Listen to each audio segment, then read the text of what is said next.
Welcome to my YouTube channel.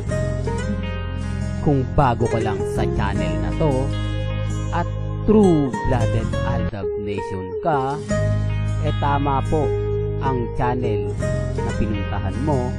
Kaya considering na po kitang bagong subscriber. At huwag mong kalimutan pindutin yung bell para lagi po kang updated sa bagong video na ilalabas ko. Salamat po sa iyong pag-click sa channel na to. Welcome back mga kaaldab. Ito na naman po ang inyong lingkod, si Mr. at Destiny, at panibagong update na naman po tayo. Panibagong mga kaganapan po kina Alden Richards at kay Maine Paul Carson. Ito nga na naman po yung pag-uusapan natin mga kaaldab. Pero bago tayo pumunta dyan, nabasa nyo naman po at makita yung mga nagiging komento po sa social media pagdating nga po kina Alden at kay Maine. Gaya nga po na sinasabi ko, paulit-ulit kong pinapaliwanag, may kanya-kanya po tayong pananaw, may kanya-kanya po tayong opinion, na nire-respeto ko naman po yan at ginagalang. May mga bagay-bagay na mahirap nga po talaga ipaintindi, ipaliwanag, pero pagdating po naman sa Aldab Nation, 101% naman po tayong updated na updated. Hindi po ba? Pansin niyo po ba ngayon si Mengay sa Itbulaga? Parang hindi na siya ganun kainit gaya po ng dati. Kakaibang Maine Paul Carson na nga po raw ang nakikita sa Itbulaga.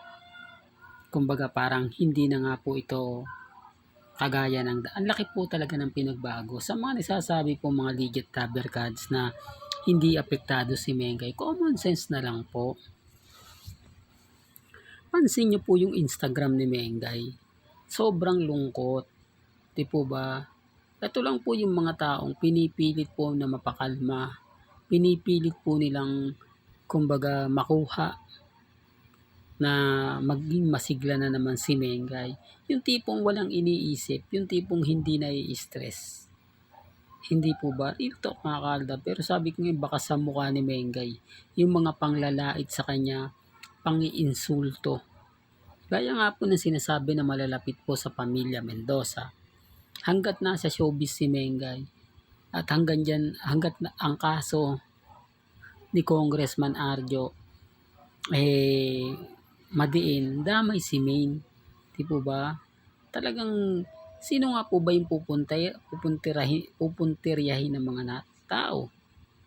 Lalo na po yung mga naapektuhan sa flood control project. Tapos itong bagyo na nakaraan ay binahana naman po. Oh. Di po ba? Tapos yung investigasyon, yung sinasabing yaman na nasamsam daw po ni Mengay. Oh, siyempre, sino pa naman di may stress? Di po ba? Kaya nga sabi ko sa inyo, masasakit at maanghang po ang binabato kay Mengay. Dapat nga po sabi sa kanya, wag na pumunta ng Itbulaga.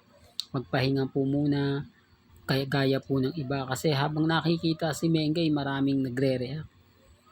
Di po ba? Maraming komento. Kaya nga po na sinasabing makto ni Mengay. Pera daw yan ni Congressman Arjo na itinago sa kanya na para hindi nga lang po maimbestigahan, doon na itatakbo. O sinasabing conjugal property naman kayan kuno ganito ganyan. O, ito yung mga talagang may galit kay Paul Carson at syempre kay Congressman Arjo. Apektado lang si Mengay kasi siya po yung nakikita. Kaya tama po ba yung sinasabi ng mga malalapit sa pamilya Mendoza na iwan po muna ni Mengay ang Itbulaga? Hayaan niya muna ito sa mga legit dabber cats. Yan po yung mga bagay-bagay na talagang tatalakayin po natin. At syempre, punta na tayo sa pinaka main update. Ang anniversary ni Alden Richards na kung saan gaganapin nga po ito sa December 13. Kung mapapansin nyo, itong part ng December mga ka-Aldab, Aldab Nation po ang madalas kasama ni Alden. Nagse-celebrate, kumbaga nagkakaroon ng Christmas party, di po ba, ng mga Aldab Nation. Lahat po yun mga ka-Aldab, nakikita natin nararanasan po natin. Maraming komento, maraming nagsasabi na wala nang Aldab, ganito ganyan. Okay lang po. Kasi kahit anong sabihin po nila, kahit anong ipaliwanag nila, tayo nakatayo pa eh. Di po ba? Naninindigan.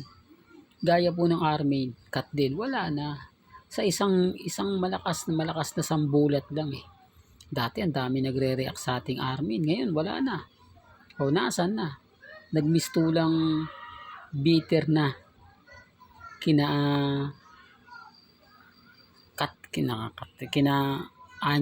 ano ba yan, Mr. Destiny, kina Arjo at kay Mengay.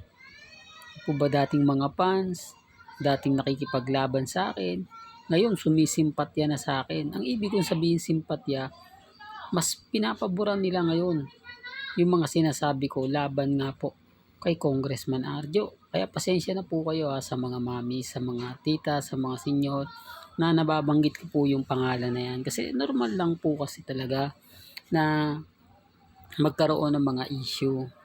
Di po ba? Lalo na po, ayun, mga kaaldab, nagsalita na si Saldigo. Real talk, mga kaaldab. Kaya nga po itong 5th anniversary ni Alden Richards, alam ko magtatalumpati na naman si Alden. Magsasalita na naman siya about sa mga ginawa ng gobyerno. Apektado nga po ba talaga ang Laguna? Dahil sa flood control project na kung saan dapat nga po ay pinagawa. Apektado nga po ba si Alden Richards? Hindi po. Kumbaga apektado po yung mga taong nagmamahal kay Richard Polkerson. Kaya nga po siya yung mata at boses ng mga Pilipino. Kita nyo naman po agad-agad pumunta siya ng Hong Kong para po maging ambassador doon. Doon ipinakita niya, ipinaramdam niya kung gaano nga po ba niya kamahal yung mga taong nagmamahal po at sumusuporta po sa kanya. Kaya nga po basag na si Anjo eh. Hindi na po siya nag-react kasi alam niya rin na mali yung mga sinabi niya. Alam niya rin na nagkamali siya ng pagkilala kay Alden Richards. Kasi sabi ko nga po, pagod lang yung isa eh. Kumbaga siguro sa dami ng trabaho, di po ba? Tapos magmamadali pa siya sa photoshoot o kaya TV commercial.